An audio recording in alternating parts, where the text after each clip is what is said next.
Morning, everybody. Coach Kurt here with the AKST Kali Fight Team doing episode 39 of Two FMA-Nerds Talk About Stuff.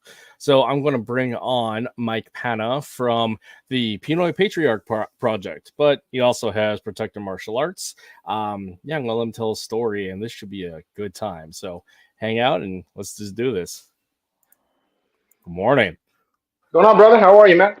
Doing really well. So we've talked a little bit beforehand, and my plan, I typically don't have a plan, but my plan is let's do a biographical, talk about FMA, and then we can jump into what you do with your FMA, because the thing, like I was saying beforehand, is we're more than our FMA, and especially as men, and in particular to violence, we're more than our violence, we're more than our trauma, and it's the human stories that I'm really after. So because we're here for FMA, so we already know FMA. So yeah.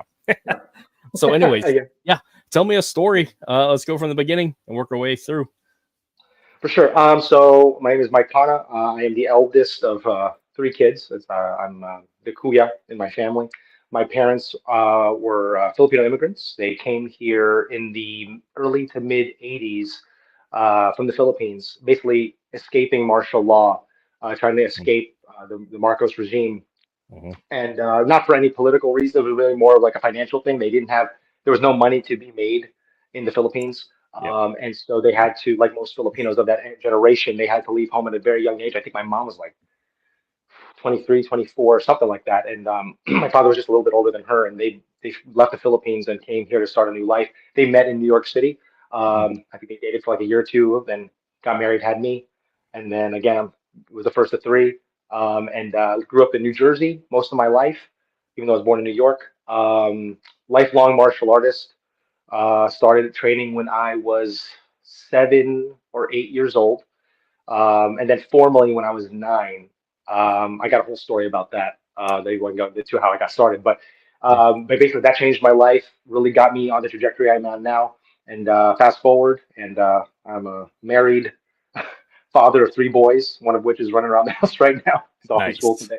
And that's really where my my focus has been really not just in terms of, I think combative skill is still important. I think, especially specifically a Filipino man's ability to fight via the vehicle of Filipino fighting Mhm. method, Filipino fighting arts. I don't think we see enough of that.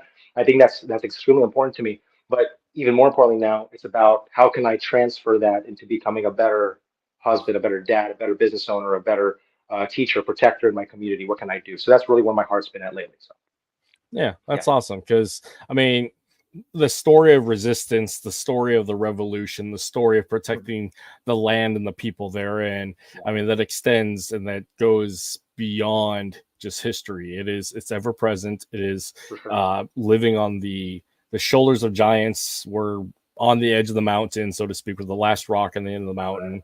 So this issue of men should be dangerous, and people right, misunderstand that because especially with modern culture and the way yeah, people are just weak. So right, but men should be dangerous because we have a responsibility. We love amen, whom we right, love, and part of that's the responsibility of the reasons why we fight is based out of love, and again it's right, that sacrifice, the willingness to do so, because if not us, who else? right, So yeah, I'm down for for that. sure.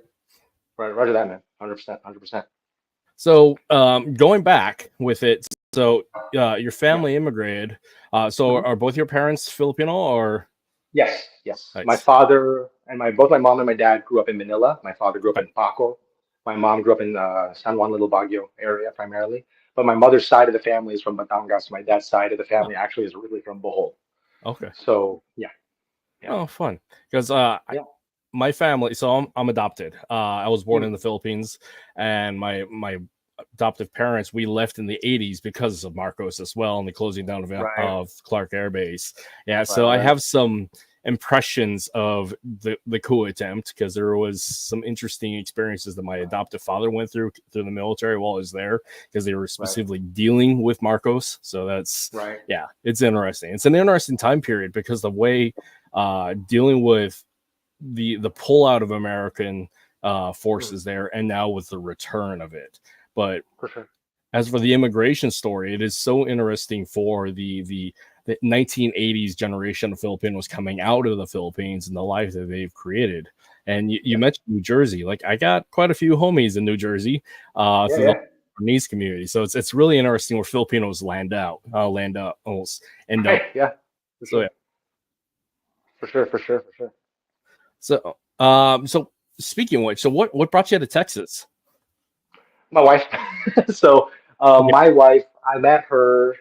Oh my gosh, we just celebrated our 9-year anniversary, but wedding anniversary. But I congratulations. met her about 2011, and we met at a church conference here. We were part of a similar faith community, and Okay. that's international. And so I met her in Irving, Texas, and we hit it off, and I started doing the long distance thing back and forth from Yeah. Jersey to Texas, which I love doing. I mean, it was cool being able to travel at the time. I was running my martial arts business full time. I was able to travel and stuff, Mhm. teaching everywhere I wanted, but I had to make the move. One of us had to make the move, and I wanted it to be me. Yeah. Texas is awesome.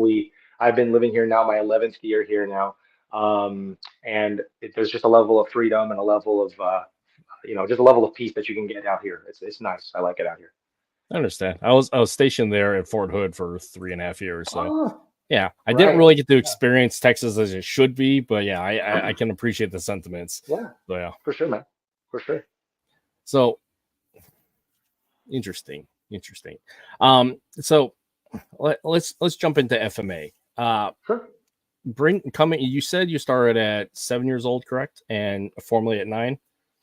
Yeah, so basically to go back, not Hmm. to make it too long of a story, but I grew up as a really shy kid, Yeah. like a lot of Filipino kids did. Where I grew up, it's a town called Fords, New Jersey. Hmm. Today, now there's a ton of Filipinos there. In fact, there's like Filipino restaurants, like every which way. There's one major one called Luz Bemenda that's right up the street from where I used to grow up. And Nice. but back in the day, we we didn't have many Filipinos. I think it was me and like two other families, and this is a very common tale. Yep. My parents being of that initial first generation, Filipinos, we weren't very present. So pretty much all my classmates and all of my neighbors, Italian, Polish, Irish, Hmm. typical Jersey town something out of a Bruce Springsteen song. That's what I like to say. It's very, very not Filipino in the Yeah. beginning. But because of that, I had a lot. I think knowing that I was different, not to say I experienced a ton of racism growing up, but I just felt like I just felt out of place. And Hmm. so I lacked a lot of self-confidence. And so my dad put me in Taekwondo. I remember, I think that was one of the first things I did at 7. Very typical YMCA Yep. Taekwondo thing. Older friend of mine jumped in on that with me. And it didn't click for some reason. I just wasn't enjoying it. So around 9 years old, I have actually a podcast episode about this. I actually got beat up by Yeah. this one kid. And if they want to check that out later, they can. But I remember I was standing in the line at school. I went to a small Catholic school in New Jersey, and this one kid, he's an older kid. It was Richard. He was held back like 2 grades, so he was just this big kid, and he was just Hmm. started like hitting all these kids in the line. And there was a kid in front of me, who was my friend. He started messing with him, and I don't know what happened. I just felt like I need to take it upon myself to say something to this kid. This Hmm. kid like was twice my size. And he just grabbed me, and what I now know is in the Muay Thai neck clinch, he picked me up by the head here and kneed me right in the groin, and I Mm. fell. And I remember just being humiliated because it's one thing to be made fun of, but he just physically attacked me. I remember all the kids like, "Oh no!" Like I said, "Please don't tell my mom. Please don't tell my mom." So, being that this is a small town in New Jersey, everyone told my mom. The Oh yeah. moms of those kids found out in the neighborhood. My mom came home furious, and she's like, "You cannot take it. You can't do that. You can't take a beating like that. Oh. You need to make sure that you can defend yourself. I'm not going to stand for it." And I said, "Well, what am I going to do?" She goes, "Well, there's a karate school that all your friends seem to be going to." And it was a style called Shukokai. And it's Okay. a very rare, very hard style of Japanese karate, probably the hardest punchers I've ever met. Even to this day, hardest punchers I've ever met and seen. And they had a school right in my hometown of Forest, New Jersey, and I stayed there for a while. And that's kind Yeah. of started me on that path. So Yeah. It's interesting. There's typically with a martial arts journey, it's part of the family. Therefore, yeah, this is who we are. This is what we do. So we're going to throw it in the backyard because it's culture.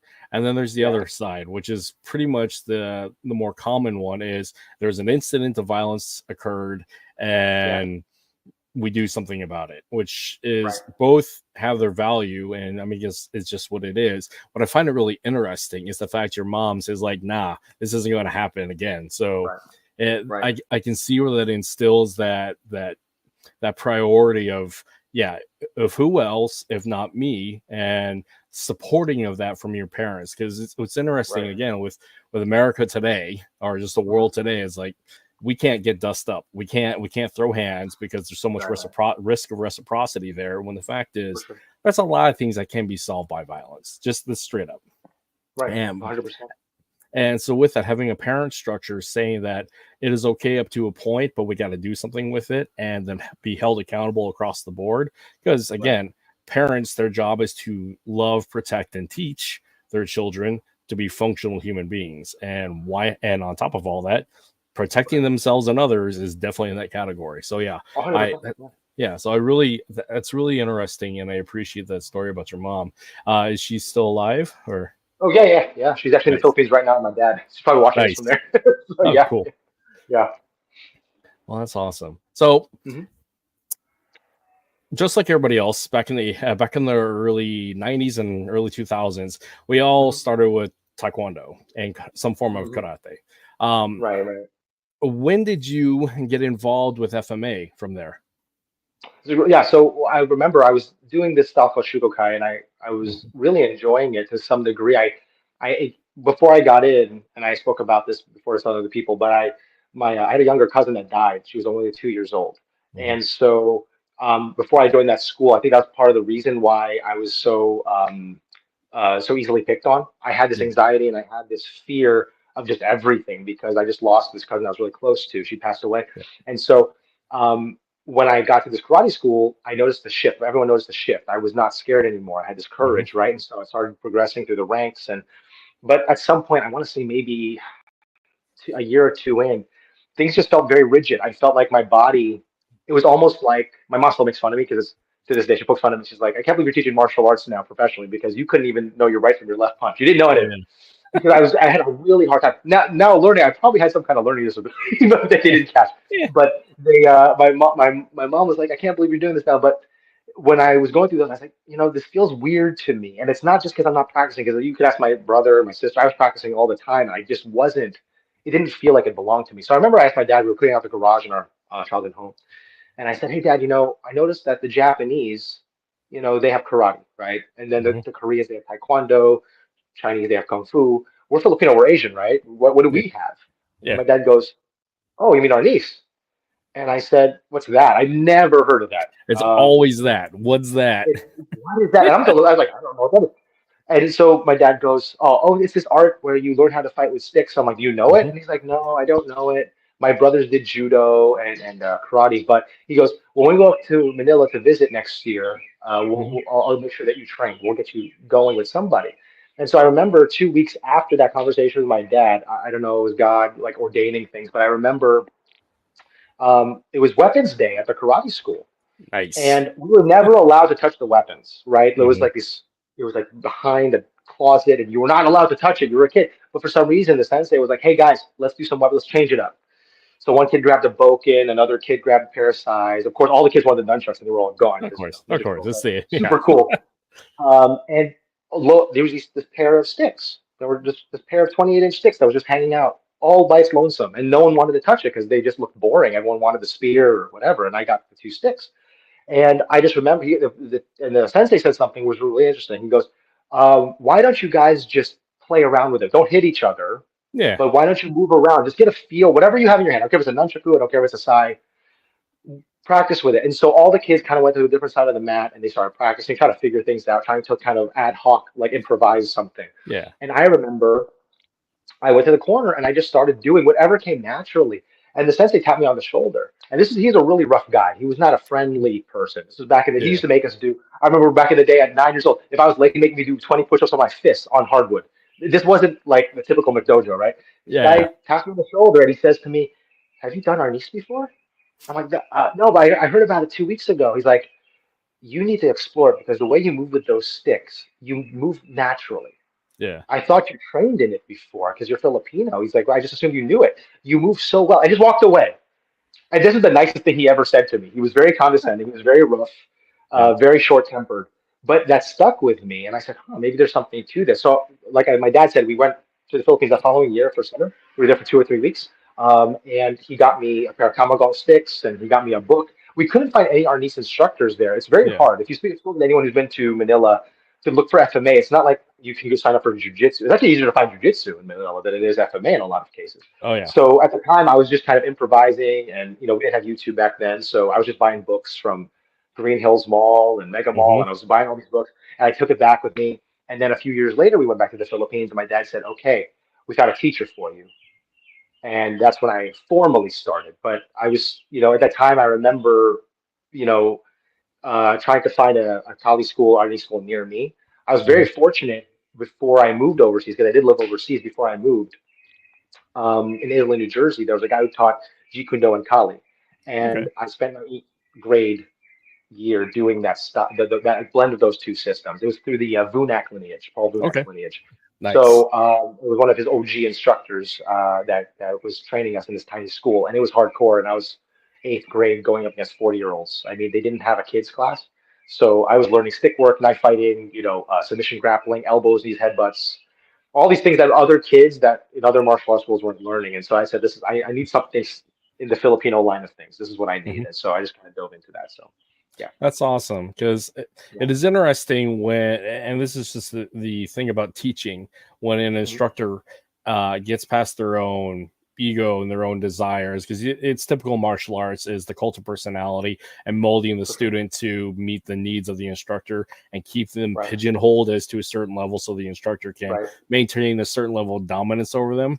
But it's really Yeah. interesting when an instructor recognizes talents and expression and the opportunity for a student to just go on your journey For and sure. figure it out. And that's Yeah. incredible when that happens.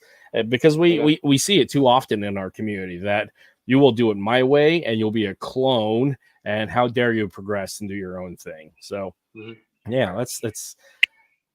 it's also it's what I was imagining in my mind is this just comic book thing of young Filipino boy picks up a pair of sticks and it's just like that whole like visceral nature of I've come home, because a lot of people is Right. when you pick, there is a certain level of spiritualism when you reconnect to your cultural art, and there's a lot of conversation about healing indigenous wounds post-colonialism, is that reconnecting to the land and the people and the culture therein. So when you put your hands first on with a stick, because a lot of Filipinos coming into FMA, they had no idea that we had our own system. So I always have this mental image of touch a stick and reconnection to the ancestors. It's the whole ancestors made mentality. So yeah, that's cool.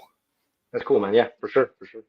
So when for the completion of martial arts, did you get rank and black belts through these two other systems, or did you just spend time there and then move on? I mean, it doesn't really matter, but I'm just curious. So no, that's a great question. So when I was in the karate school, so just kind of a timeline. I was in the karate school, found my dad told me about Arnis, and then as soon as he told me that, then that little situation happened at the karate dojo, and I'm like, I gotta find FMA.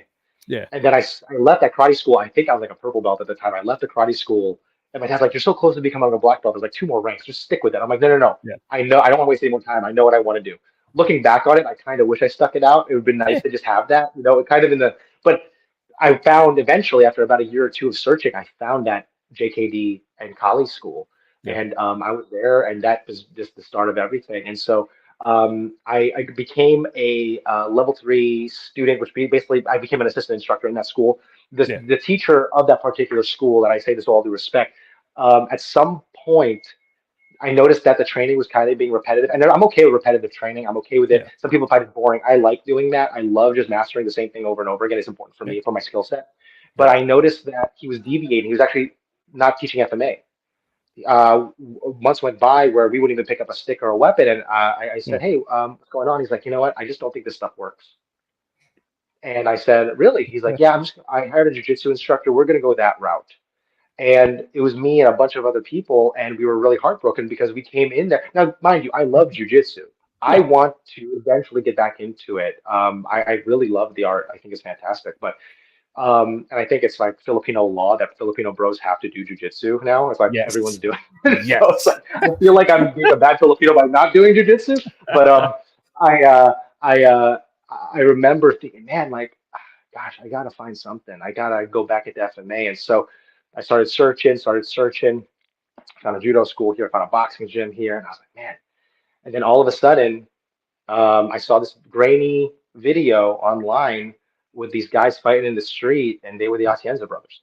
Nice. And it was their first mass attack video. It's no longer online, but man, if anyone watching this stream knows that, seen that video, man, there was nothing like it. I remember watching it thinking, man, this is how Pinoys are supposed to fight.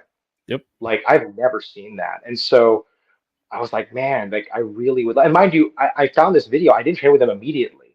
I was still hunting. I was still searching. I didn't realize that they were so close to me. It turned out that after some searching, Tuhon Carl Atienza lived in my hometown. He lived about 5-10 minutes from me. I was like, oh, of course. Nice. He's like, he's right there. So, but again, I just didn't have the ability. I didn't have a car. I was too young. I didn't have the ability. So eventually, I was able to train under him. And my dad, I remember they had a free class in Woodbridge, New Jersey, at this dance studio, and it was a 2-hour class. It was grueling. It was 2 hours of footwork drills and push-ups, and I got out of the class, and my dad goes, "Hey, what are you doing in there? Who are you training with?" It's like, the Atienza brothers. You know that? And he goes, my dad's just, he turned around because I was sitting in the back. He turned around and he goes, "Wait, like Edgar Atienza?" Yeah. And I said, "Yeah, I think that's their dad's name." He's like, "Oh yeah, you keep going back there. I'll drive you back here. You train with these guys." Because my dad, remember, he moved to Queens. The Atienza family's from Queens, so his dad, the martial arts especially, was very well known in that region. So my dad he wasn't buddies with him, but he'd see him at demos, he'd see him at parties, and he's like, yeah, you got to train with those guys. So that kind of started that. And again, I was off and on for a while. I wasn't able to train consistently just because of things and my age. But then I found my way back, and in the meantime, I was training with other FMA styles. But that for me was home. I just realized that's where I was supposed to be. So yeah. Finding your tribe, and it's so fortuitous that locally, because it's funny with Filipinos in general. Like we get together, we do the meals and the Pacquiao parties back in the day, and you never really know who's there. And it is so interesting that when you got somebody who is interested in learning our cultural arts, there's somewhat of a disconnect, and also just the unwillingness to share. because for one, the older Filipinos may not see value in it because trying to be American, or there's just that what's the point, because the belief of this was something that we just let go, or there's just we don't know. And it's really interesting when the universe aligns and the student and the master will appear, that kind of thing. So yeah. But yeah, I remember that Mass Attack video, and I remember back in the early 2000s when I got reintroduced into FMA, because I took a long break, and then when I got into the army, then that's when I got really exposed to PSYOC and PTK, and it's just like, okay, because back in the 2000s, the late 90s, I mean, that was the madness of FMA. It was a completely different look and feel than it is today, because again, social media being what it is, there's just a different look to like the raw ethnic authenticity of what FMA was. For sure. Yeah, 100%. Yeah. So yeah, it's good times. So for my audience, because there's a few people who watch this that are not FMA nerds, can you explain the difference of Atienza compared to the rest of the wider experience of that as FMA? Because a lot of people say they see FMA, they see obviously online with all the video work that's out there, but there is distinctive differences to the different tribes of FMA. And for a lot of people, when they first introduced it as Kali, they assume stick work and some offshoot of the Anasanto methodologies. So can you explain to my audience what Atienza is and how that comes about? Right. So the Atienza Kali system, the Atienza family, when they were in New York City in the 70s and the 80s, they had a very similar situation to me in that we were the minority, right? So they had to deal with a lot of the ever-growing violence that was happening in New York City at that time. So if you just look at the old news reels from on YouTube of the 70s and the 80s, New York was a really violent place. And so Edgar Atienza, the father of the three Atienza brothers, this being not just a street fighter but also a Filipino martial arts practitioner, he wanted to equip his sons with some skill. So he trained them primarily in the use of blades, because that's what they saw. There were a lot of blade cultures around them. Obviously, guns were being used in the area, but they had the blade was the tool that he trained them in. And so I've been very blessed to study, oh my gosh, so many Filipino martial arts systems. I'm actually qualified to teach several of them. But the one thing I've noticed about Atienza that separates them from everything else is the directive of it, the efficiency, not just in terms of the technique, but from the drill to the fight immediately. It wasn't designed to learn a drill for the sake of progressing to another drill, for the sake of progressing to another drill, and then sparring. This was a system that was literally being used. They were analyzing and seeing and witnessing, experiencing real violence, and then they said, okay, let's go to the drawing board. How to adapt this ancient art to this situation. And so, whereas a lot of Filipino martial arts are based upon challenge matches, for instance, that has a very different look, right? So if you look at the old school stick fighters, there's a very different look to the science stick fighters, that as opposed to what you see maybe in Mindanao, where you see a lot of these the Moros fighting. There's a distinction, right? The purpose of the art was very different, and their battlefield, their fighting terrain looked very, very different. The Atienzas, frankly, the environment they were experiencing was the street, an American street, the American street. So this was very different. This wasn't like fighting in the Philippines. I remember I had a conversation with Tuhon Carl, and I think he might have mentioned this on one of the Fireside videos on YouTube.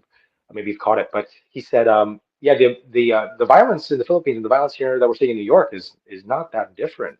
The difference is that the opponents here are bigger, stronger. I know there's more, and so like, the art had to be catered to that reality. And so I think that's what I would say. It's a blade system for sure. It's a system that is direct application, meaning that you learn the drill and you go right into what we call intent. And it's not like you're being thrown to the deep end right away. There's a progression. Go 40%, 50%, 60%. But there is this intention of by the end of this class, you're going to go at a realistic pace and energy that's going to mimic what you feel out there.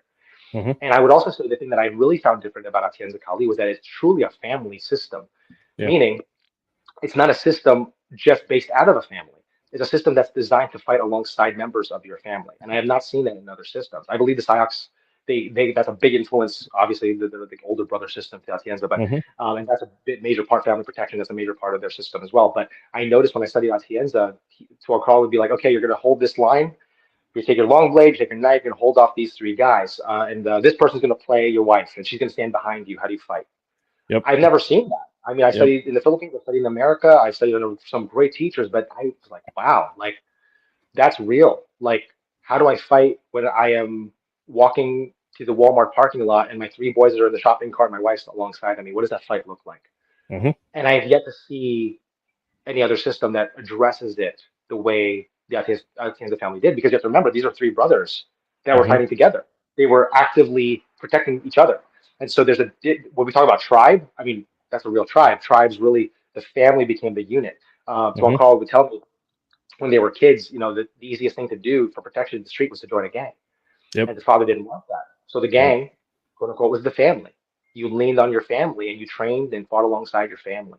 And that's why when I look at Atienza Kali, it's really influenced everything I do, not just with my own system, Bayani Arnis and Protecting Martial Arts and Pinoy Patriarch Project. That idea of I'm moving with my family. Mm-hmm. Everything I do is alongside of them. It doesn't matter how good I am. Like I remember when I was a kid, I was very 21, 22 years old, super athletic, and I remember I walked into a sparring session to on Daryl's backyard, and I'll never forget this. This really made me grow up a little bit. I literally came out of I don't know if my teachers remember this, but I came out of my car. I told them I had my helmet on already.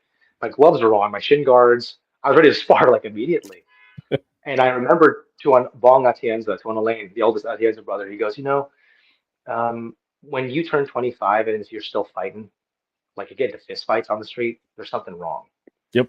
Yep. You should, once you're 25, you really should be fighting for greater things. Yep. And I was like, wow. Like here I was, like really like machismo. I want to spar. I want to get in there. And I'm still that guy. I'm 38 now. I'm still that guy. But Yeah. there's a purpose. It's not me being tough on my own. It's me becoming the best version of me, so I could be the best for my family. That I can protect my family. That I can teach the systems that I teach and run the business that I run and work at my day job the way I work it. So like that's how it kind of all came together for me. So that's what I would say. Really, it's not just the techniques. It's the mindset of family. It's the direct application. It's this idea that you are moving with your tribe, not as an individual, not as an individual. So I like that, and that's been my observation as well as to the limited knowledge and experience. Just like you said, third party observation of what Atienza does, because where you typically see is you have culture, then combat. When the fact is, when it comes to martial arts, when the fact is, it all comes from combat and warfare. right. And then in peacetime, we have an opportunity to pontificate and philosophize our experience with violence and warfare as a way to decompress, as it has been for centuries, as a millennia, as long as man's been killing each other. So, and as long as there's been systems of killing. And in this modern era where we have some relative safety because we have systems and institutions in place that we outsource our security and safety, we tend to lean more on the art and then combat because it's easier, more palatable for a certain audience, especially here in the West. And then you have the other side where it's combat, killing, and then it becomes art. And for each, they have their benefit, and and they're specific to whomever, and one will find the other. And it's a different mentality when you're raised up with this is the reasons why we do this. This is how we do this. And then we can find the enlightenment and the culture afterwards as to put into perspective as to why we do this. But at foremost, there's a reason why it's martial and then art. And yeah, and I appreciate how Atienza addresses that because, like with my own family system, it is directed from warfare. It's a combination of World War II combatives and hijacked FMA blade work from my grandfather. So it's like it directed to the blade. That's what we're working with.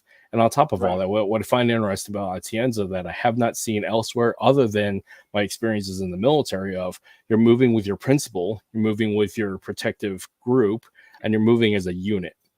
Because we see this too often in combat sports and a lot in FMAs, this romantic idea of the duel, of two combatants who are equally accepting of the mutual combat situation. And the fact is that's highly romantic. That's not reality to warfare and violence.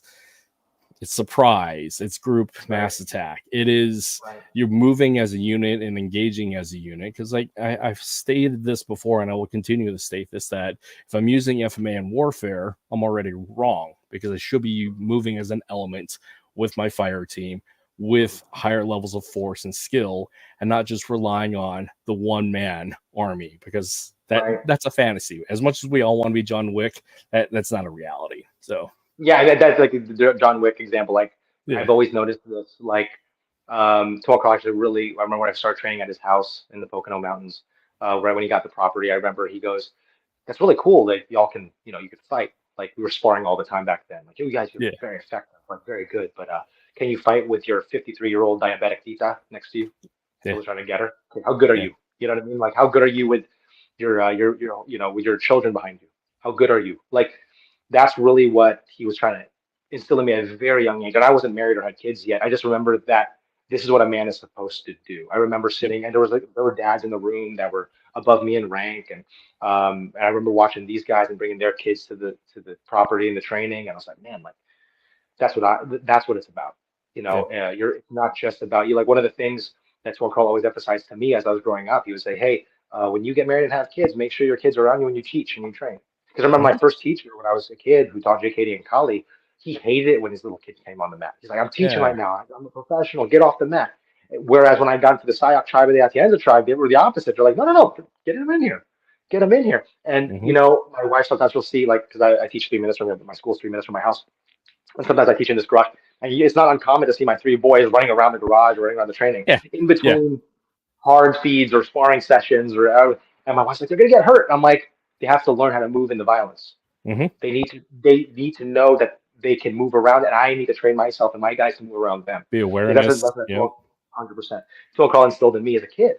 And so when I, teach Atienza, that really, again, it frames my training. And so when I started, teaching Bayani Arnis to the mass populace here in DFW, that was always something I said, hey, listen, whether you're training, whatever you're learning under me, please bring your kids.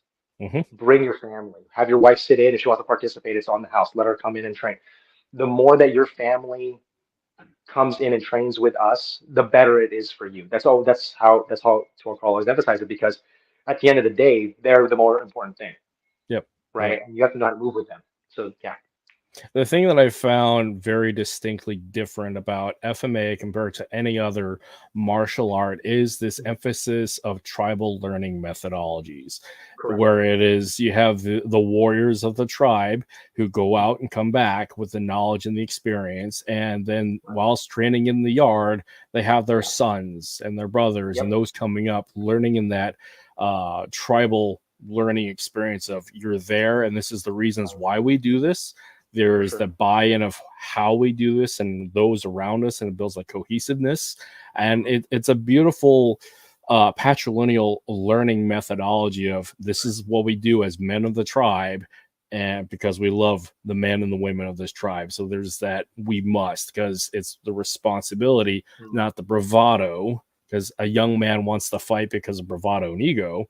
An old man fights because he must. And that is distinct about FMA that I've, again, and it's the visceral thing of reconnecting to the people in the land, my ancestry, as a lot of Filipinos do, is that this is what we do because there's that encoded biological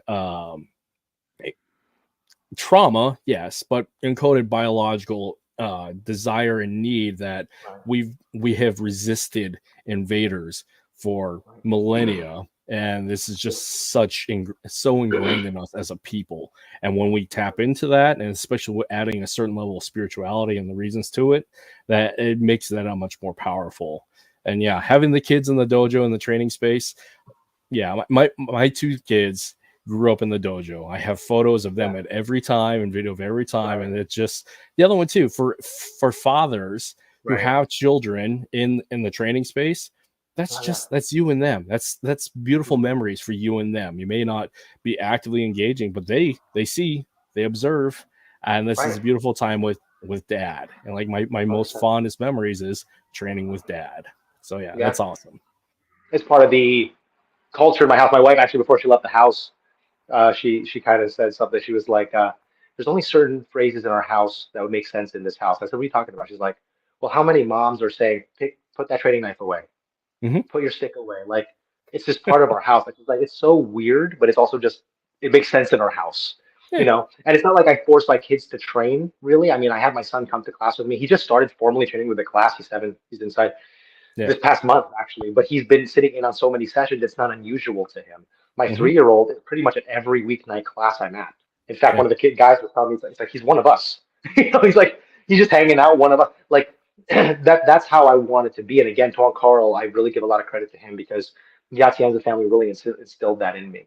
They Yep. really instilled that sense of your family is moving with you. You're not. It's not something you do away from your family. Training is not something you do away from your family. Hmm. It's something to do with your family, and that's how you hold your family together. And it's just a language. You know, I just when I was coming in here, my son and I we walked over to a McDonald's, and he picked up a stick, and Yeah. it's so common for him to pick up. I was like, hey, yeah, look, this is a really good stick, right? I'm like, yeah, it's a really good stick. You know what I mean? It's just part of our culture in my home among me and my boys.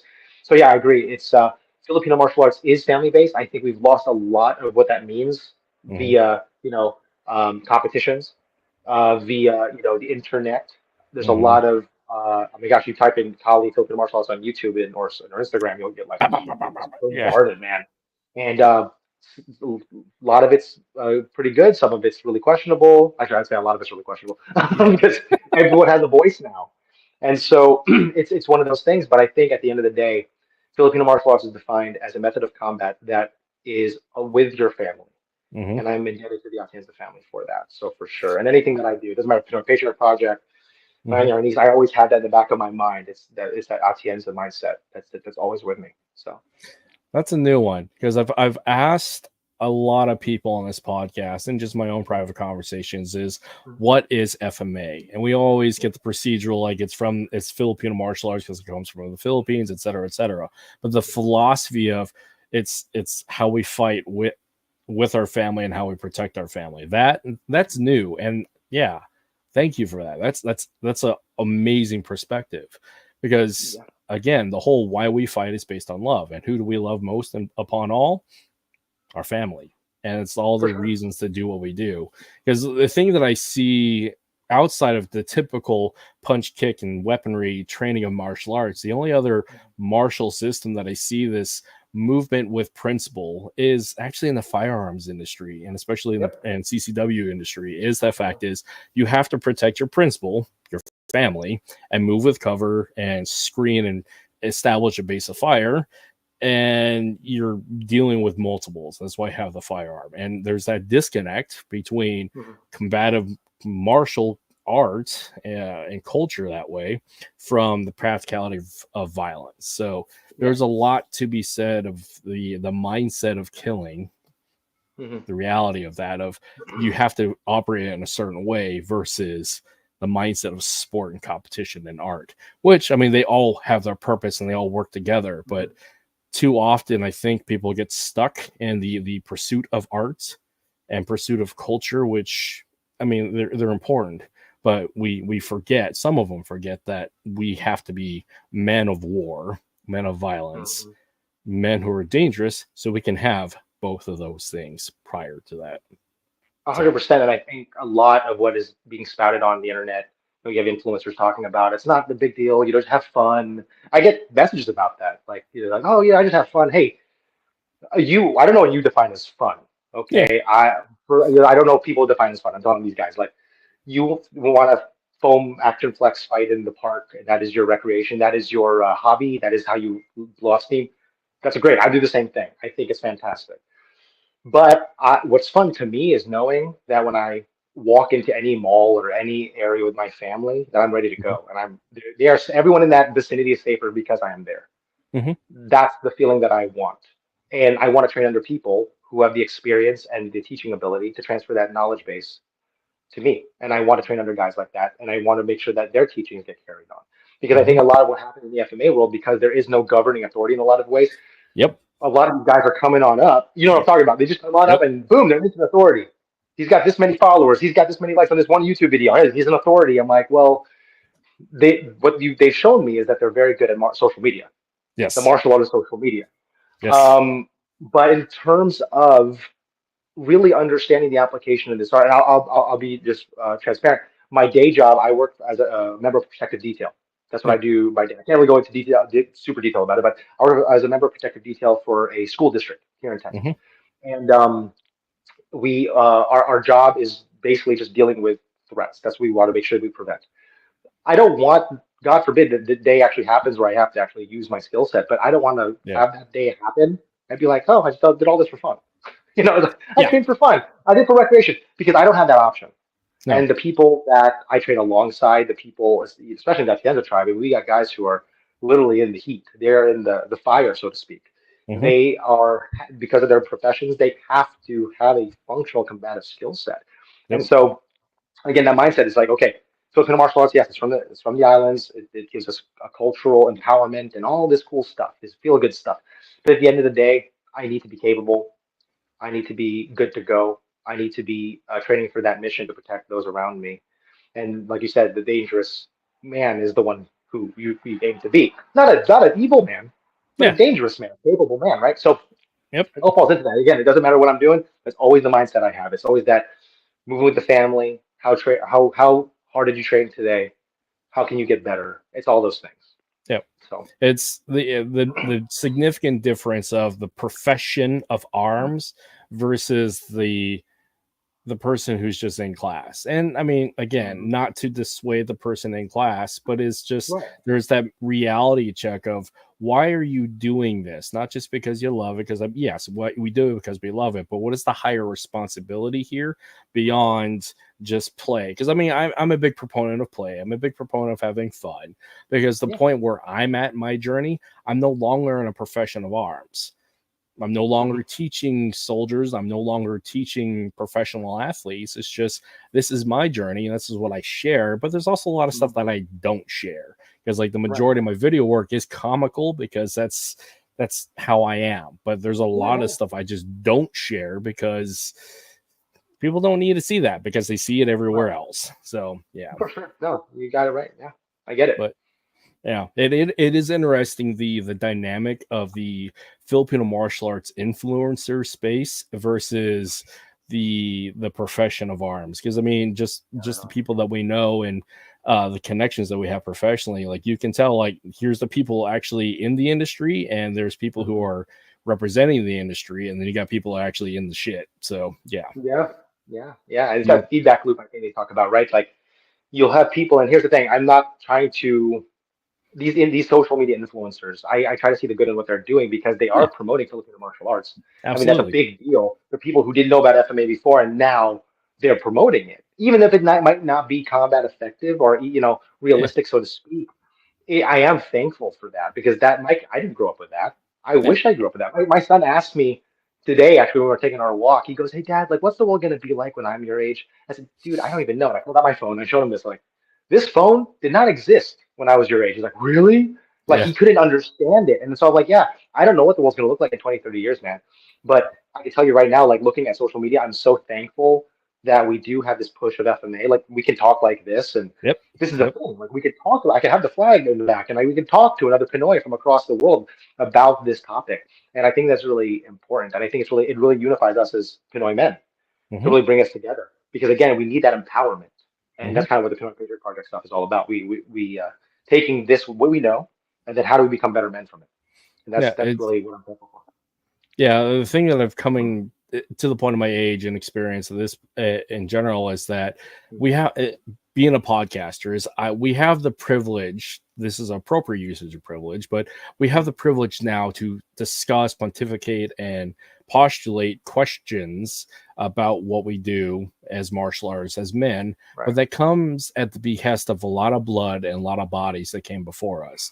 I right, use the metaphor often about we're the last pebble on top of a mountain. That hmm mountain is a mountain of bodies. So, hmm and to pay respect and homage to those who came before walking said path, it is important to keep that perspective of, yeah, we have this privilege, not this right, but we have this privilege to talk about this stuff because all those who came before us. And this is where, again, leading into the male peer support mentoring that hmm I've observed with the Pinoy Patriarch Project is I find this really interesting.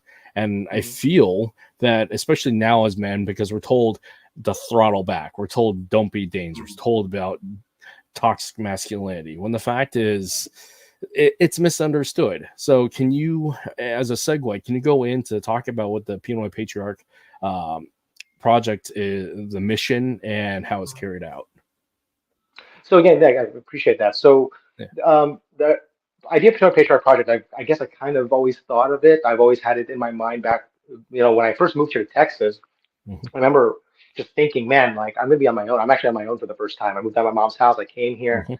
and I really learned what it meant to have to be on my own and be a man. And Mhm. I was dating at the time this wonderful woman who's now my wife, and what does it mean to lead a relationship? And what is it like? I didn't have the answers, and I remember I would go online. I remember when I moved here, there's online men's movements and online podcasts about how to be a better man and a better father, and I listened to all these men's movements, and I loved it. Deeply impactful to my life to this day. Mhm. But I looked at all these guys, and none of them looked like me. Yeah. None of them looked. Frankly, they were white, and some of them were black, but most of them were white. And there's nothing to take away from that. But there was a unique experience as a Filipino man, Mhm. a Pinoy. Mhm. We First of all, it's complicated in a lot of ways because we're kind of a mixture of all these different cultures, right? We're East and Yeah. West. We have a very American, Spanish influenced culture, Asian culture that we put that in the US, which makes it even more mixed up. And then I Yeah. go from Jersey to Texas, and that's more cultural mix up. So I started asking myself, what does it mean to be a man in this skin? What Mhm. does it mean to be a man in this skin? And I remember when my third son, Elliot, was born, I realized my wife and I were trying for a girl, and we Yeah. were like, well, Yeah. we got boys. We got like three boys. Like I got three dudes that like mini versions of me running around this house. And I was like, well, what would I want them when they turn on a podcast in 10, 20 years? Are they going to have someone that looks like them telling them and guiding them as to how to be a man? Now, granted, that's my responsibility. I'm supposed to teach them that. I take that responsibility very seriously. But what about the other Filipino kids? What about the other Pinoy kids in other places that don't have a dad? I come across so many Filipino American kids that didn't have a strong father figure.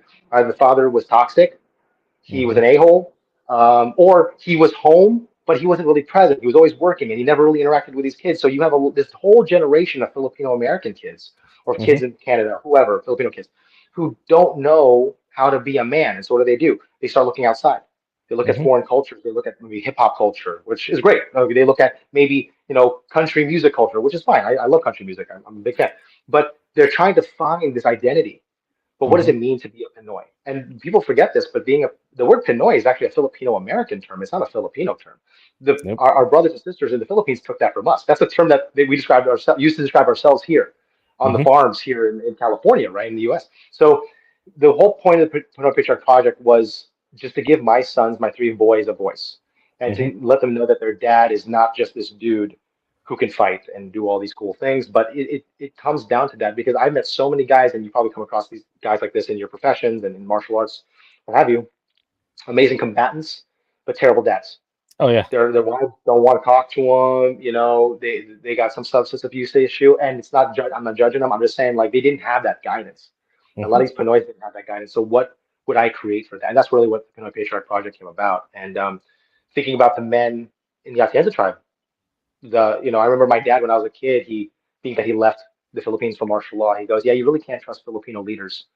You just can't trust them. You just can't. Yep. Because, then I met Tuhon Carl and I met his teacher, Pamana Tuhon Carl, who's passed away since. Yep. But I was like, there's hundreds of men who like listening to these guys, not Mhm. Filipino, non-Filipino. These are true leaders. For the first time, I'm seeing Pinoy patriarchs in my own life. And that was really the foundation of that. And just having three sons, it was like, okay, how do we integrate the lessons from that and give it to people who might not even be into martial arts? How do we do it from a character building thing? What do we do? That's where it came from. So That's beautiful thank because you. I was one of those Filipino boys. Hmm. I'm adopted. My parents are white. I grew up with, you don't look like me. You Yeah. don't, and there's this that disconnect. And like a lot of adoptees, I am mourning a set of parents that I have never met. And so there's Yeah. always that disconnect of who am I? Where did I Mhm. come from? And who are the men that I'm supposed to be like? because you don't look like me. Now, yes, Right. my adoptive father is a wonderful human being with his own faults, Yeah. and he taught me all the things that he taught me, and the men of our tribe taught me a lot of Right. stuff as well, and a Yeah. lot of trauma. But Mm. again, there's always that thing in the back of my mind as to you don't look like me. You're not my blood. You don't. There's things that just you don't get. Right. Nice, No, what's this up, my little son. homie? It's Halloween, as you can see. He's hanging out. This is Ethan, by the way. Ethan, just say hi. Put your head in That's there. Say what's hi, up, buddy. homie. Speaking of kids, he's in there, right? You can hang out, man. That's Just hang out. awesome. Just go there. Yeah, You go, I'm go, doing go it. hit something. Yeah, yeah, he's hanging Yeah. out. Like, this is like the playroom too, so it's like this is a garage where I train. But no, and that story is really touching to me because, Yeah, that you're not the first person to tell me that, and I'm just yeah, letting you know, as a guy who has Filipino parents and who grew up in that culture with Wisconsin, I have the same questions because yeah. when I would go to the Philippines, they would look at me and say, "You're not Filipino." Yeah, yeah. And then when I come here, it's almost like, well, are you American? Are you, like, are you? I had this question the other day. I was at a school, and this one teacher asked me, he's like, so where are you from? I said, I'm from Jersey. She goes, no, where are you really from? That whole conversation. And so I grew Yep, up with that. And so there's this yep. identity crisis, right? That we don't know. Like, it doesn't matter if you grew up in the Filipino culture or not. It doesn't matter if you grew up in the Philippines or grew up here. There's always the question of what is a Filipino? What does it mean to be Filipino? Am I Filipino enough? What does that even look like? But even Yep. beyond that, what does it mean being a Filipino man? Mm-hmm. Like, what does it mean? Like, really, what does it mean? And so that's a really tough thing. So I really appreciate you sharing that because that's something that Yeah. I've heard. And I just want to assure you that you're not alone in feeling that, even though I'm not adopted. That's something I still feel very viscerally. I still feel it. Like, Yeah. do you belong? Even with Filipinos, like, do I really belong? Yeah. Are you enough? That's another one. Are you enough? Because this is so part of what this podcast is doing is actually help me mine data for my master's degree. So my master's degree is a multidisciplinary degree tailoring specific to history and ethnic studies, but using Filipino martial arts as the primary unifying point, because Filipino martial arts it's culture bearing, both in the Yes. preservation and the innovation and the creation of new culture, and as a way to heal generational trauma of our culture as a way of, by way of conquest and colonialization. Because the identity piece is so huge, because I've been coining this phrase, and it's not exactly original, but this idea of our national, trans ethnic cultural identities, because we have our indigenous identity, or we have our post-colonial identity, we have our national identity, both Filipino and American, wherever you're at, and then you have your Philam identity. So like you have these different layers of identity that we run into, and it is unique to indigenous peoples who have been conquered and colonized. And what I find now, though, is there's such a drive trying to reconnect and figure that out, that we have these opportunities to talk about this stuff. Because, again, as a young Filipino man, I had these questions, and I went through that point of anger. And there's a bit of it there of like the resentment towards the colonizer, resentment towards this, that, and the other that led to these questions. But I've also had to acknowledge that without the colonizer, I wouldn't be here today. So, and Funny how that works. Yeah, that's true. I know. It's interesting how that works because there were a lot of bad things with colonization. And here's the thing: there's a big movement and online with Filipino Americans, especially like Decolonize your mind. Yep. Yeah, decolonize your mind and get rid of all the colonization. I'm like, first of all, you can't ignore 500 years of Filipino history just because it doesn't fit your narrative. Well, how far back do you want to go? So, like, how far back do you want to go? So I asked them. It's like, well, how far do you want to go to before this? When it was Muslim tribes and like Hindu and Buddhist. Like, how far do you want to take this? Because we have so many influences. And so, like, when people ask, talk to me about colonization and stuff, I say, listen, it definitely had negatives. We all know that. The internet is bereft with Filipino American youth talking about how the trauma of colonization is still impacting them now. Yeah. But one thing I would say to that is that the Philippines before the Spanish showed up was not a utopia. No. Like anyone who's researched it, it was not a utopia. There was headhunting, there was tribal wars, incest. I mean, you name it. It was not to say that it was all bad, but it wasn't a perfect society as these people. I think there's some guy wrote that. Or wasn't unified. If we just unified and just embraced our pre-Hispanic Filipino culture, then we would experience Bayanihan and Kapwa. I'm like, that's not true.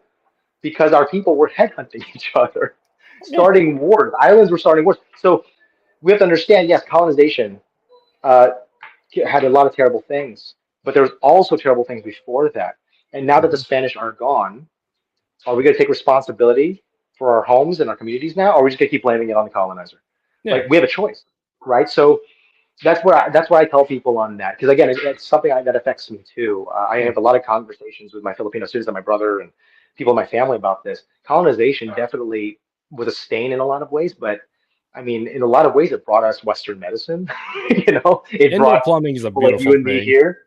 Right? Yeah. Medicine's nice. Not having headhunters and stuff like that. I mean, I guess Yeah. people want to romanticize that, but truthfully, as a father of three little boys, I don't know if I'd want to have to fend off headhunters all the time. Like that would Yeah. be just a crazy era to live in. And so I think it's important for us to acknowledge Filipino history and culture, not defined by one era. Hmm. I think there's something to be said of looking at it. I tell my guys, look at Filipino culture, pre-Hispanic, Spanish, today. Look at all of it. Hmm. Study Hmm. it, understand what it means. Don't be defined by one era Hmm. because don't identify with one era. Try to see all of it because the Filipino is such a diverse people Yeah. name within itself. Like just say Filipino. I'm not thinking of just one.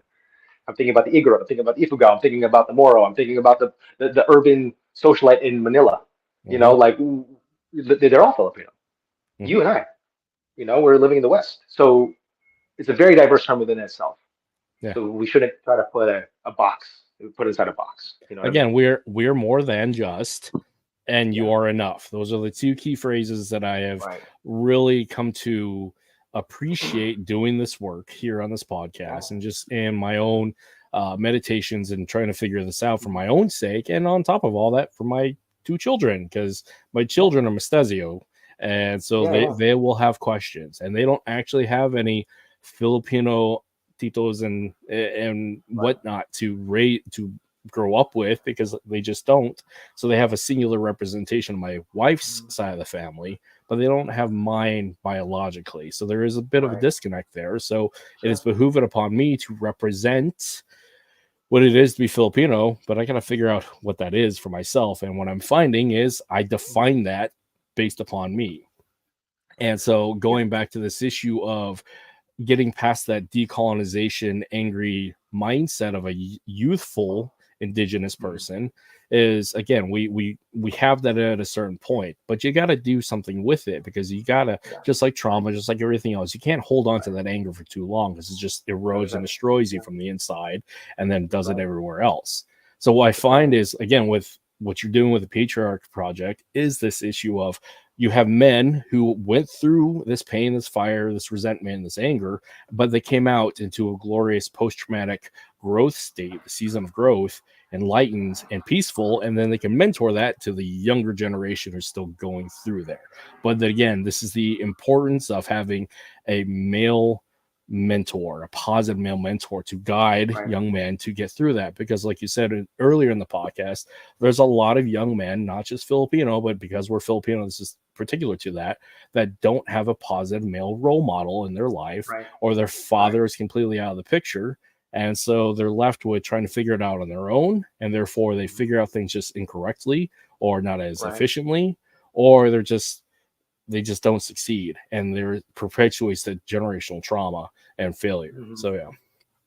Right. I think it's so funny because like when you mentioned all that stuff with the mentoring, I had a Kuya figure growing up, and he was telling like I noticed that the when I grew up in New Jersey, the Filipino kids that were actually older than me, Mm-hmm. they were much rougher. Mm-hmm. They were not these Gen Z like sipping boba, hanging out playing video games all day. Like these guys were fighting in the street constantly. Yeah, guys like They Aero were Bastellaros. That guy's hardcore. right. Yeah, yeah. Actually, he's from Jersey too. Yeah. I never. It's so funny. We lived in the same region. I never met him. I actually don't believe I ever sat down and shook hands with the guy. But we lived like 10 minutes from each other. We Yeah. have mutual friends in our area where I grew up. But anyway, but I remember that is a good point. Like I remember where I grew up. It was just a normal thing for Philippines. Like watching these Kuya figures fighting. It was just normal. Mm-hmm. And but then now that looking back on it, there was this desire to be manly. Mm-hmm. It wasn't that they were being violent for no reason. They were expressing something that we as Filipinos had. There was no war to fight, Hmm. so they found conflict. They were able to either, whether it be in a boxing gym or in the street or something, jujitsu mat, whatever. It was something inherent in them, and I think those lessons of being capable of violence, that's important. Hmm. I think the ability to be physically fit and strong, obviously, that's Hmm. extremely important. But then when we take those lessons, okay, now I got three little boys and I got Hmm. a wife who doesn't train and she's not. I mean, she didn't even know Yeah. Filipino martial arts existed. When I told her I taught martial arts when I first met her, she thought I was doing like taekwondo or something. She didn't Yeah. know I was running blades and kicks and all these things. So great, I'm a good FMA fighter. I can teach and I have these students who respect me, and I got amazing teachers at Atienza who are above me and they guide me, they mentor me. The, I'm trying to figure out, okay, what does that translate to when my 3-year-old having a meltdown Hmm. in church, or my eldest son is having a struggle with, not fitting in perhaps with a particular group of kids. Like, how do I lead him there? How do I mentor him there? Because at the end of the day, we want to be capable, we want to be dangerous, but I also want to have some compassion. I want to make Hmm. sure that this trend of the toxic Filipino guy that's online, that's being so spewed out, and for good reason, mind you. Yeah. I can think of a dozen reasons right off the top of my head of Filipino guys I personally know that would fit that toxic label. Yep. But I don't want my sons growing up with that. I want them to know that they can be more than that. In fact, they don't have to Hmm. be that more than anything. They just have to be virtuous young men. And it's through things like martial arts, Filipino martial arts, through fitness, through understanding faith, through understanding our culture and the good things in that culture. Hmm. That's what can lift us up. And I think you're a Pinoy patriarch as well. I think what you being a father and you doing your thing, this platform that you have, getting the word out, I think that's powerful. I think that's extremely important. Thank And you. so, yeah, absolutely. And I'm really honored to be on this. And, again, you know, all Filipino men typically don't have the best reputation of being leaders, like I said before, but we can change that. Yeah. We can absolutely change that. We're not, Yep. our fates are not set in stone. And I remember one of my, actually, I think I had this conversation with Tuhon Carl actually when I first met him. I was a young kid. He said to me, Filipino guys are either gangsters or mama's boys. They're Yeah. either really hardcore, they're really tough, or they're just babies. And Yeah. when I heard that, I was convinced I'm not going to be the extremes. I want to find the good in both, and what's the middle? Do I Yep. want? I want to be gritty. I want to be tough. I want to be resilient. I want to be able to command respect. That hardcore side, right? The tough guy side. But I also want to have compassion. I want to be Hmm. loyal to my family. I want that harmony, right? And it's still a struggle. I struggle with that all the time, Yeah. but it's something that I always seek to do. And I think what you're doing here is great. And the fact that you're exploring this transnationalism identity, I think this is something that needs to be spoken more about. I appreciate you doing it. Yeah, I appreciate. Thank you. Like, yeah, it's what we have is the great opportunity to define us, because Right. there is this dichotomy about the preservation of culture, which means it's a singular point in history. We're not museum pieces. Culture is a living, growing, evolving thing. So the Right. innovators, or those who are creating new living culture, have the opportunity to not discard, but like not actively engage in the trauma of the past, learn from Right. it, and become better. Get past, to use a Native American mindset of, get past Mhm. the great death of Yeah. culture because of conquest and colonization. To get Mhm. past that and take accountability, responsibility, and seizing the opportunity to move forward. Because again, if we Right. get too stuck in the rearview mirror, we're not Right. present as to now, and we don't see Right. the bigger picture moving forward. And I much rather 100%. move forward rather than get stuck in the past of what was, what could have been, and Mhm. woe is me. So yeah, we have a great Right. opportunity to make the life that we want, so our children can have the life that we didn't have. I mean, that's parenting 101, is that make the next generation better than us, but we have to And I'm thankful fix for that. us. Yeah. Yeah. But that's the thing is I remember my buddy Brian Majul, who might be watching this. He's in SciOc down in Houston. And Nice. he had a kid before I did. And I remember I had dinner with him, and I remember my wife was pregnant with that kid, the first eldest. And I remember I was just nervous, and I said, "Hey, man, give me something, lay some wisdom on me. Like I don't feel ready for this." And we ate tacos, and we were hanging out. He goes, "The funny thing," he told me, was that when you're so worried about being this good man, Hmm. right, this better version because you have this responsibility now. It's not you anymore. It's a very stressful thing, very scary thing for guys. A lot of guys don't talk about it, but it's a very scary thing to be a dad for the first time. Oh yeah. And she said, don't worry about trying to be this great man for your kids because those kids are going to make you great anyway. You have to be. Yeah. You can't be a douchebag. You gotta if you want to do this right, it's gonna force the best out of you. And it Hmm. stuck with me. And so, hearing that from a fellow Pinoy, that really impacted me because I had a reference now. Hmm. And now, it's not about me being good. Like I see all these guys on Instagram and YouTube. Oh, this is my morning routine, and here's my cold plunge, and here's my sauna, and I'm like, well, who are you doing it for? Like, what do you? Good. What? That's Yeah. great, awesome. I work out first thing in the morning, but what are you doing it for? Like, are you just Yep. getting your sauna, doing all your self improvement, your mindfulness stuff? What for? What? To make money? To be an influencer? Like, what are you doing it for? And so I Hmm. think it's important that we know again what we're doing. I train every day not just to be dangerous, but to just master myself. Yeah. I train every day to overcome my laziness. I train every day to overcome my frustration and the stresses of life. I train all of those things because I think what happens to a lot of dads, especially I noticed it in the Filipino community as well, Hmm. a lot of them just because of the examples we may have had in the Filipino community. I know I saw this growing up. The moment the dad has kids, he just forgets everything. I remember there was a Filipino guy a week before my wedding and Hmm. he said to me, he's like, you know what? Like, it's cool that you're into martial arts and fitness and all this stuff, but I guarantee you, once you put that ring on and those kids start coming, you're gonna get fat. You're not gonna be trained. And I'm like, that was 9 years ago, and I'm probably in better shape and more capable now than I was at that day he told me that. It's a choice. And Yeah. again, it's not because I'm necessarily fighting all the time. It's because I don't want my kids to look at someone who is lazy, who gave up on his dreams, who's out of shape, who doesn't care about his body, doesn't care about how he looks or how he carries himself. I want my sons to have someone to look up to. I'm basically trying to become the role model that I needed as a kid. Yeah. And because And I found that as well. So, yeah.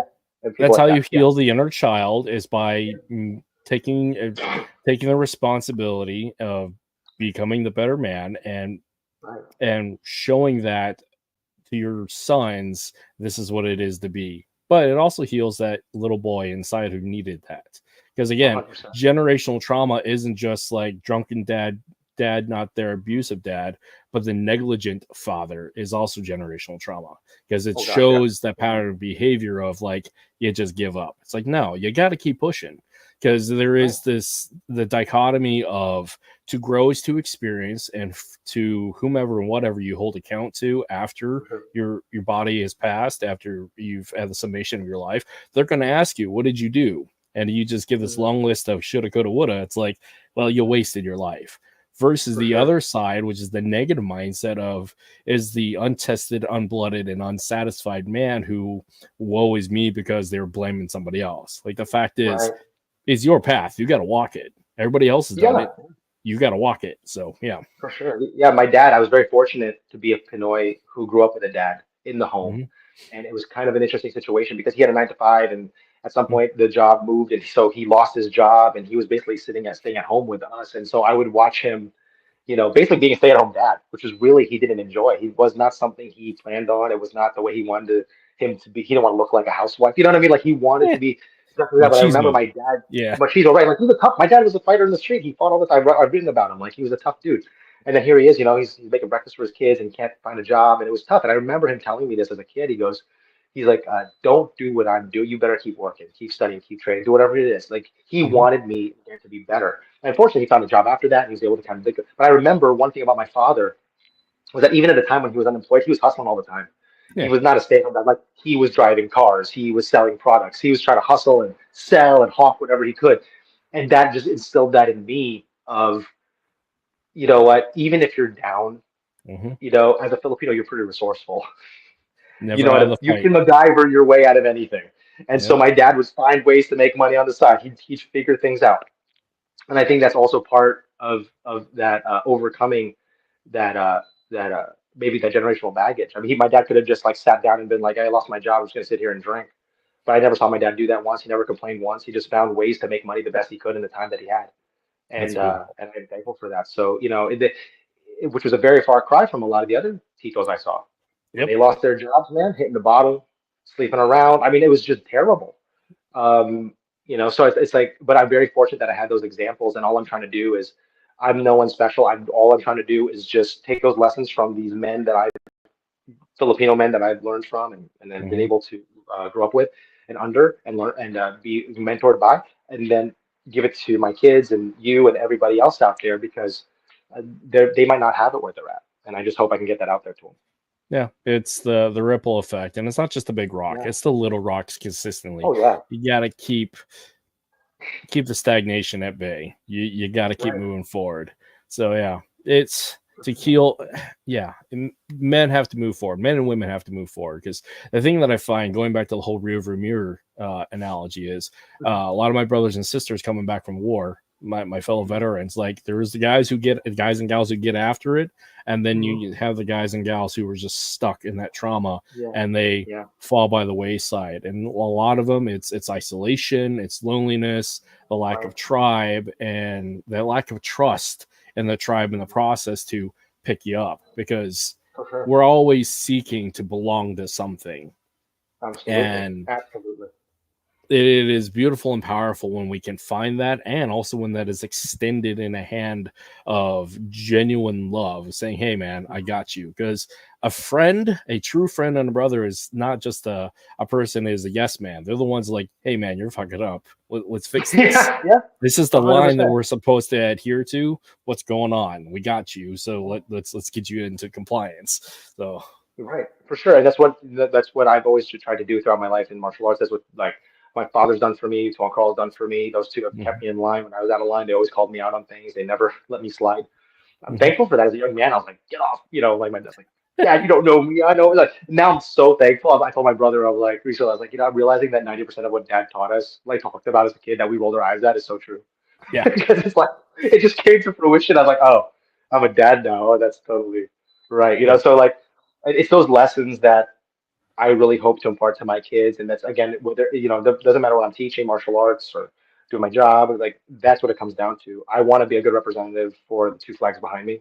Yeah. I want to be a good representative for my tribe, Bayani Arnis tribe, Atienza tribe, protector tribe. Like I want to really be the best version of me, because Hmm. one thing that Tuhon Carl always said was that, like, you know, he's like, as a Filipino, you always have like a superpower being Filipino. It's Yeah. like you can learn things quickly, you're coordinated, like you always have this thing, like you should really embrace that. That's a Hmm. gift. He's like, the blood that you have, he pointed to his arm, I remember that. He said, the blood you have is important. Hmm. Like, don't forget that. The blood's important. And I was like, wow, that's so cool. Because I never heard anyone talk to me like that as a kid. Yeah. I was, you know, Filipinos are always looking outside for validation and empowerment. And here I was with this older Filipino guy just telling me, you know, hey, listen, you have a superpower, and it's your Hmm. heritage, and Hmm. embrace it. And so again, no matter what I'm teaching, no matter what I'm doing, that's something I just carry with me. I emphasize that to my sons. My eldest boy, about a year ago, he goes, Dad, what's a Filipino? And I said, you're Filipino. And I've been saying this to you forever. He's like, no, but I thought I was Texan. I'm like, you are a You Texan, are. but you're also a Filipino. And so now we're having these conversations of what it means Hmm. to be Texan, to be Filipino, to be an American. What does it mean? And so he's kind of realizing, hey, these kids at school, they don't look like me. Like, what's going on? And so this is where those lessons start. It's like, hey, listen, you got a gift, man. Hmm. You have this rich inheritance as a Pinoy. You have warrior blood in you. Hmm. I don't care if it's 50%. I don't care if it's 100%. I don't care if it's 75, 2%. It's in you. Hmm. Wield it wisely and wield it effectively, and Hmm. understand what that means. So no matter where you are, you can adapt, you can fight, you can stick it out. You're resilient. Yep. That's what it means, for sure. That's an Yeah, awesome definition. Because yeah, you're Filipino because yeah, yeah. yeah. And my wife, I mean, she's Pinay, but she admits like she didn't really grow up around the Filipino community. Yeah. She grew up in a very white Vietnamese, Korean community, like a very Hispanic community. Hmm. So she doesn't. She tells all the time, she's like, I never felt Filipino growing up. I'm like, you know, it's not the people you grew up with. It's not just the food. Hmm. It's what being a Filipino and what it really means to be Filipino can mean a lot of things, but to embrace the heritage, the bloodline you have is so important. Hmm. And that by understanding that, you become stronger. I think the more we explore our own heritage, the stronger we get. Is there toxicity there? Is there corruption there? Is there a history of negative things? Yeah, yeah. Yeah. But what culture is it? Yeah. You know, like good luck trying to find a perfect culture. It doesn't exist. And so I think by understanding our warrior roots, we as Filipino men can be empowered.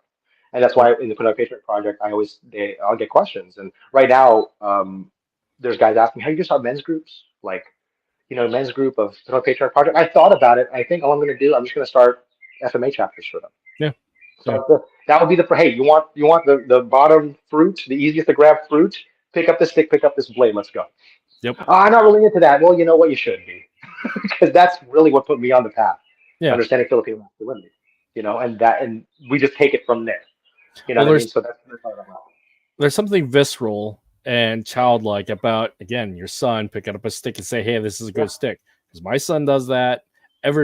Every boy has done this. That you pick up a stick and you slay imaginary dragons in the backyard. Yeah. Amen. As men, those dragons become real. So There you go. but there was that reconnection back to childhood, healing that inner child, nurturing it, and actually putting into perspective as to why, and then passing that joy on, because it's a cycle and it's important. So yeah, for men coming into something like this, like, yeah, pick up the stick and tap into that inner boy, but coming at it as a man would, to say, hey, love that little boy, teach that little boy, heal that little boy, but protect that little boy. So Right. it's so 100%. yeah. And I think the moment we put the stick and the blade in their hands, like my son's in wrestling, Mhm. he kind of likes it. It's not like his thing, but man, I tell you, when he puts a stick or blade in his hand, like you didn't see it off camera, but there's a Bob dummy over to my right, and he was just stabbing it. There you Like, go. he's like, look, he had a fencing mask on the camera, and he was just like, yeah, check this out. I'm like, and he's just doing it because, again, that's something I want to instill in him. As a Filipino, you're not made of glass. Mhm. Our people have survived thousands upon thousands of years with the stick and blade that we Mhm. now wield. And Pamana Sayak, like Pamana Carl Sayak, he said that is the 10,000 hands. Every time you Mhm. draw your blade, 10,000 hands draw it with you. So that's something that I think is super empowering to all Pinoys out there, whether you train in martial arts or not. If you're going to be Mhm. a true patriarch, know where that patriarchal lineage comes from. It's Mhm. not just Lapu Lapu. You know, there's tons of us, and we just don't express it enough. And I think it's about that. That needs to change. We need to start Yeah, expressing that more. I agree, because what I find particular to the reconnection to the roots, the culture, the heritage, to find and define what it is to be Filipino, I find the best place in that, in my own bias, is because I'm a martial artist, is Yeah, through yeah, the Filipino martial arts. That's how I have 100%. found coming home to my Filipino community, reconnecting and learning about my culture, Yeah, and also finding the higher spiritual reasons why we do this in defense of the right, land and the people. So there's that right. multifaceted approach to how to define and reconnect what it is to be Mhm. Filipino. And yeah, There you go. FMA is a beautiful platform for doing that. And I know, again, we're all here for that. And Right, everybody has found a little bit there of like filling that hole mhm. that we have of that disconnect by Right. building bridges, touching hands, having the food, but again, learning how to defend all these things. And FMA is a beautiful way to reconnect and redefine. And yeah, and I find it's actually one of the stronger ways to figure out what it is to be Filipino. I mean, I was a dancer, I love the food, love Hmm. all the culture in that Yeah, yeah, regard, but it's through FMA is where you hmm. see like this is how we are, and this is how we defend, and Right. this is how we define. So yeah. And all that is so true. And one thing as you mentioned that, I'm very fortunate that FMA has given me relationships and Mhm. bonds that have stood decades. I was very fortunate. Two of the founding Bayani Arnis members from way, way back in the day when I started teaching in college, before I Mhm. got a chance to be an Atienza Kali practitioner instructor, I would just kind of teach this ad hoc thing, which eventually became the Bayani Arnis program. But the two founding guys, two of those guys, I was best friends at their wedding. Nice. And not just one dude. It's an honor to be a best man at one guy's wedding, but to be a best man at two guys' weddings that you Yeah. trained with, that's such an honor. And like, I'm thinking about the people in my life now, like the Paredes family, Dante and Jen Paredes. I'm thinking about Jerry, thinking about Jeff. I'm thinking Mhm. all these names in my head that are like, these are people would be for so long. And so I'm so honored that they still have my back. We got guys like in Jersey with Dan and Keith. I'm thinking of all these names flooding to my mind because yes, it has given me empowerment. Yes, it's given me strength. Yes, it's given me the opportunity to change lives. But it's also given me relationships that have lasted decades. And that's, Mhm. I think, again, it goes back to that concept of tribe, goes up to the concept of, you're not the lone wolf, you're not the John Wick, you're not the Jason Mhm. Bourne, you're not the John Rambo. I think those icons in cinema have a romanticism to them because I think most men feel alone. Hmm. most men feel like they are going against the world alone. That's why those characters are so iconic as men, and we love them. Um, but at the end of the day, in real life, we need that support. And so, yes, Hmm. FMA is giving me strength. It's giving me grit. It's giving me resilience. It's giving me this ability to be a Pinoy patriarch. But it's also giving me the ability to make really good bonds with people from Hmm. all over the planet. And that's you can't put a price on that. I mean, that's just priceless. So, Talking about figures in popular media, the Filipino man that I look up to when I saw him actually growing up was Ernie Reyes Jr. I know he was just inducted into the Black Belt Magazine Hall yes, of he was. Fame. Yeah, I would love to talk Old with buddy him. of mine, yeah, man. He used to trade stock. We trade stock together, and like he is every bit as fast. I mean, I remember when I first saw him at a Stock Sama back, oh my gosh, 2014 in LA. Well, Yeah. a long time ago, 10 years ago. But I was just like, oh man, that's Ernie Reyes Jr. And he did this like kicking demo with Jason Epps, who's the Hmm. stock instructor over in Oklahoma. And they were doing this thing.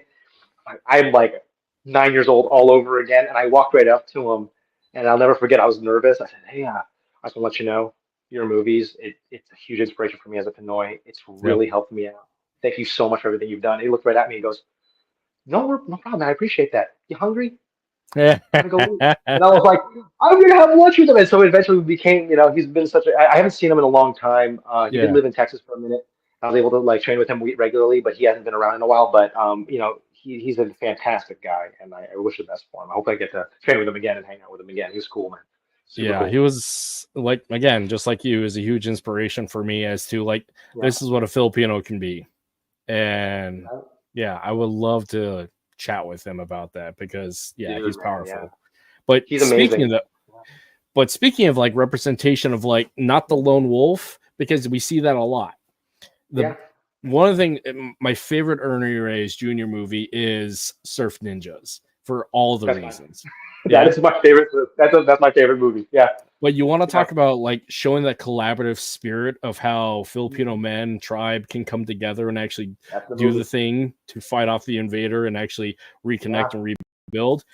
Surf Ninjas is a perfect allegory of that, of young man disconnected from his culture, finds his culture and thrives and moves forward, but also does it with a multifaceted, multicultural approach. So you want to talk about tribe? Mhm. Surf Ninjas is about Filipino tribe. And yeah. Yeah, gosh, one of my favorite movies. I've watched that movie so much. And in Hmm. fact, when he was living here in Dallas, a local movie theater showed Surf Ninjas, and he was talking. He like opened up the movie, and I was like, Yeah. this is amazing, and like it just came full circle for me because that movie really inspired me to do Filipino martial arts and martial arts just in general. Hmm. And so just to see that movie and what it's done, and I really hope if they ever make a remake, man, they better do it with Ernie. I would love Yeah. Ernie to be Saps. If Yeah. Ernie could play Saps, oh my goodness, that would be the coolest thing. I would love to see that. But Yeah. it's one of those things that, again, I can't help but smile when I think about it because one, he's a great dude. He's a solid martial artist, solid dude, and Hmm. two, that like it's just cool to see another Pinoy out there who I've never met in person, but we're connected via that movie. So Yeah. it's great. It's great, man. Certainly just brings Pinoys together. I think it's Oh, like, absolutely. yeah, for sure. You know what I mean? It brings us together. It's a beautiful thing where we are in our lives today because we have the internet of all the things that the Yeah. internet does, but we have the internet to come together and actually talk about the Right. stories that we all wanted to talk about but felt isolated. These little silos of little of sections of Filipino culture here, disconnected Filipino there, disconnected Yeah. Filipino community here. But doing this, we actually get to reconnect and build those bonds that we needed as boys. And now we get Yeah. it as men to share it to our sons and our daughters. Amen. Because talk about like coming full circle. So I have a daughter and a son. My daughter is older than my son. And Yeah. when she was first born, I mean, that was the most grounding reconnection, confirmation that I have blood and family in this world, that I have Hmm. purpose and an anchor and tide for this world. Right. And it changed my worldview, my perspective. It just changed everything about me. But also it reemphasized as to the reasons why I do the things that I must do. But Amen. again, talking about like parenting, like I'm constantly reminding her because my daughter's 13 is like, dude, I have never been a daughter or never been a daddy to a daughter before. So we're figuring this out together. So, Yeah. yeah. You're in the fight and you're learning how to you're training for the fight in the fight. Yeah. You didn't have any prep. There was no fight camp 6 weeks before. Like you're just in the fight, right? And I think Yeah. that's so true about fatherhood. Like, I was reading every book. And the first kid, like my son, my eldest, I was like, I'm gonna read every book. I'm gonna be as prepared as I treated it like a fight. Like I'm gonna be as Mm-hmm. prepared as possible. And like looking back at like 90% of that stuff, I didn't even need to worry about. Like a lot of those Yeah. things didn't even matter. I think all I'm realizing now as being a father is that I just gotta take my kids with me. Hmm. My wife was telling me that, if you just take the kids with you, like they don't care what you're doing. You Yeah. just take them with you. 'Cause I had this feeling like, oh my God, I'm not spending enough time with them because I'm working, I'm teaching, I'm doing all these social media things. And when my wife told me that, I was like, I'm just gonna take them with me. I'll take my kids to class. Yeah. Like I just walk my kids to McDonald's and back. Like I'm just gonna take them with me because looking back at the fondest moments I had with my father, it wasn't anything profound. My dad didn't take me on any fishing trips. He didn't train me really. He didn't like he didn't, he was a dad. He worked and he was in the house. Yeah. My fondest moments with my dad were when I just ride in the passenger seat with him and we just go get the groceries. Yeah. And I'd ask him questions and he'd answer them in probably a way that, most people would not think is appropriate to just be so blunt about certain topics like Yeah. drugs or sex or whatever. Like, Dad, what is this? I was like, oh, it's that. And I was just like, oh, looking back at it, I was like, I don't think I can get away with talking about it like shit like that. My dad had no filter, but that's my fondest memory because it was Yeah. just me and my dad, Yeah. and it didn't matter what we were doing. I remember one of my fondest memories with him. He pulled into a Wendy's drive-through and just got me a chicken sandwich. I didn't even ask for it. I was seventh grade. He was like, here. I'm like, thanks. He's like, yeah, you're hungry. Go home, do your homework. Like that was it, and I was so happy. You know what I mean? So we don't have to overthink it. I think a lot of things that we do as dads, we're so impactful as it is. Yeah. Just be present Yeah. and be patient, Yeah. and remember that they are just following our example. Anything that they're doing is probably because of me. You know what I mean? And but that's what I just keep in mind. We just got to be present. We just got to keep them with us by our side because eventually they're gonna have to go do their own thing. And Agreed. as long as I can keep these three guys by my side, as they'll have a foundation when they get older. So that's all Yeah. that matters. It's the whole remember who you are. My family's philosophy, and it's our martial arts credo, is memoir Yeah. quest voces, which is remember who you are. But you got to figure out who you are to define it so you can perpetuate that, because it leads into the issue of what did your father teach you? So, and it's not just the direct education, it is through the passive education of just hanging out. Because like in the case of my son, I mean, he was a dojo baby as well, so he was in there as a little guy, running around the ring, running around the mats, and then want to shut the gym down. That went away. But in that time, he was in the backyard with me and my guys, and now he's at the point where he's coming to jiu-jitsu with me, and he's also challenging my guys in the backyard to duels, and it's like, this is great. Yeah. For him now, like next year, he's going to go down to West Coast camp there in Seattle for Balenta Walk. So it's like time spent with dad. So yeah. Right. There you go. And that's so important. Like I brought my boys, well, my youngest wasn't born yet, but my two eldest and my wife, they went up to the mountain, Atienza Kali property in Pennsylvania, about 2 or 3 years ago. And it was just such a great experience to have them there with me in this place where I basically grew up as a young man. And I see them on the same hill with, same dudes. And it was very, again, that full circle feeling, remembering who you are. And I would say something to that remember who you are. Like, yeah, we have to know who we are, but I think we're constantly changing that. Like every minute of the day, we're constantly evolving because I'm not the same way I was exactly a week ago. There's things I've experienced, things I've learned, things I've overcame. And so, it's so important that we also remember, yes, we have to remember who we are, but to add on to that great point, I think it's also important that we accept and give ourselves some grace to fall on our face and to learn and to evolve because I've yet to meet a dad who has this all figured out. And I've yet to meet a father. Even my dad, I'm all grown. My siblings were all grown. We got our own things going on, and we're all in our 30s. And I said, "Hey, Dad, have you figured out this fatherhood thing?" He's like, "No." Nah. You know what I mean? Like, no. He's like, "I'm just cooking for you. I'm just we'll figure it out." Very bahala na, that very Filipino bahala na mindset, right? So again, it's really good talking about fatherhood with Phil. And hopefully, I'll have you on my podcast. I'd love to have you on. It'd be really cool to hear about your experiences as an adoptee, and I love what you're saying. And yeah, man, we gotta do this again, man, for sure. Thank you, I appreciate it. Yeah, I don't know how much time that you have. I know time with your in general is the commodity, so I don't know how much time you have left. But I mean, we can. I'm just hoping my battery on my phone survives. I'm just looking at I can't see the little battery thing, so I'm like, I hope my phone doesn't just die in the middle of this stream. But man, this has been great. No, I really appreciate it, and this has been a wonderful opportunity. You are actually the first FMA podcast that's ever interviewed me. So cool. Filipino FMA Filipino host. So yeah, I really do appreciate that. It's been a pleasure, and I hope we can do this again, man. Thank you. Appreciate you. I appreciate the gift of your time and willingness to share. And yeah, what I find there's a lot of podcasts out there talking about a wide variety of things. And yes, this is a Filipino martial arts podcast, but just like everything else, it's more than just. And what I find most impactful is actually the stories of who we are and what got us to this point, both the successes, but it's really the failures is what I'm really after, because it's through those failures that we find enlightenment.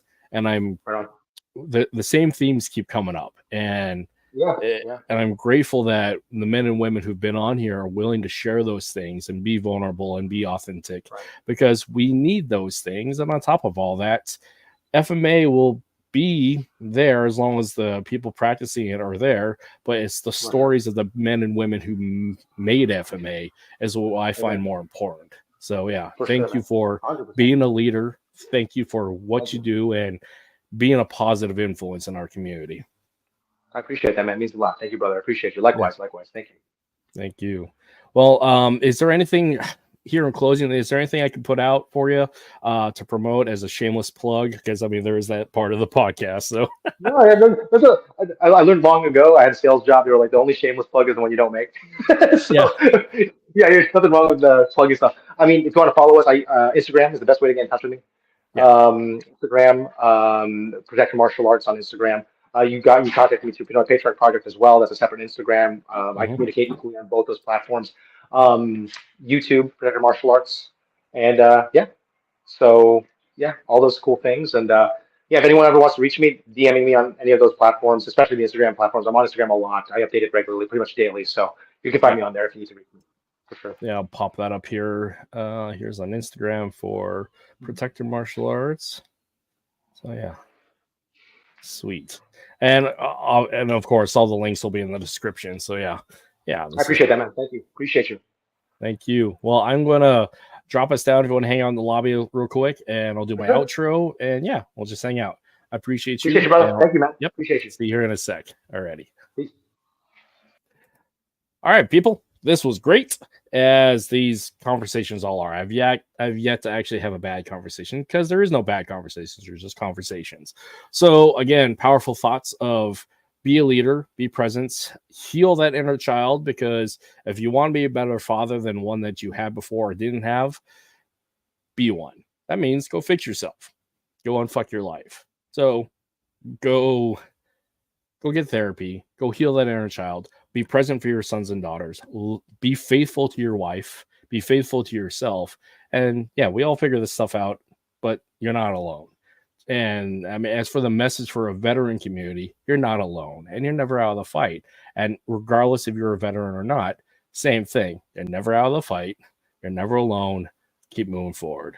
So without further ado, without any other announcements, thanks everybody for being here. This will be up on Spotify here soon.